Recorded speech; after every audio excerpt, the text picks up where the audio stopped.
अस्सलाम वालेकुम नाजरीन। एंटी करप्शन पंजाब में एक्टिव हो चुकी है। ख़ास तौर पर अगर सियालकोट की बात करें तो सियालकोट में हमें एंटी करप्शन के जो टीम है वो काफ़ी एक्टिव दिखाई दे रही है, क्योंकि एंटी करप्शन की जानिब से आज एक और कार्रवाई हुई है जिसके नतीजे में एक राशि को गिरफ्तार किया गया है जिसका नाम अहसन चीमा बताया जा रहा है। नाज़रीन किराम, अभी तक की इत्तलाआत के मुताबिक एंटी करप्शन सियालकोट की जानिब से कार्रवाई हुई है जिसके नतीजे में एक शख्स को गिरफ्तार किया गया है जो पेशे के लिहाज से पटवारी था और वो रिश्वत वसूल कर रहा था।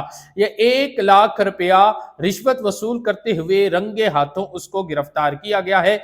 और एंटी करप्शन की अगर टीम की बात करें तो सर्कल ऑफिसर राना मुबशर साहब हैं, उनकी टीम ने एहसन चीमा पटवारी को गिरफ्तार किया है और मजिस्ट्रेट तसव्वुर हुसैन की ज़ेरे निगरानी ये जो ऑपरेशन है वो तरतीब दिया गया।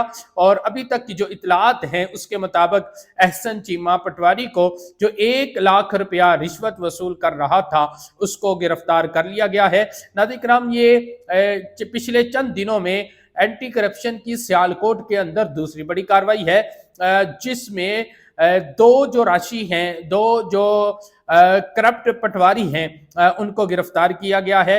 पहले आज से कुछ दिन पहले आजम नामी एक शख्स है उसको गिरफ्तार किया था।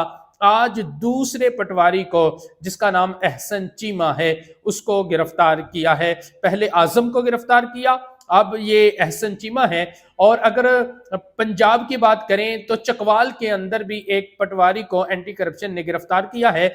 यानी आप ये समझ ले कि जो लोग रिश्वत की मद में पैसे ले रहे थे, पैसे बनाने की कोशिश कर रहे थे, हमारी एंटी करप्शन की जानिब से अब उनके खिलाफ घेरा तंग है और ये कार्रवाइयां कर रहे हैं और ऐसे अनासर को पकड़ रहे हैं जो अवाम को के लीगल कामों में भी रिश्वत का मुतालबा करके उनके काम कर रहे थे। तो ये एंटी करप्शन सियालकोट की एक बहुत बड़ी कार्रवाई है और बहुत अहसन इकदाम है।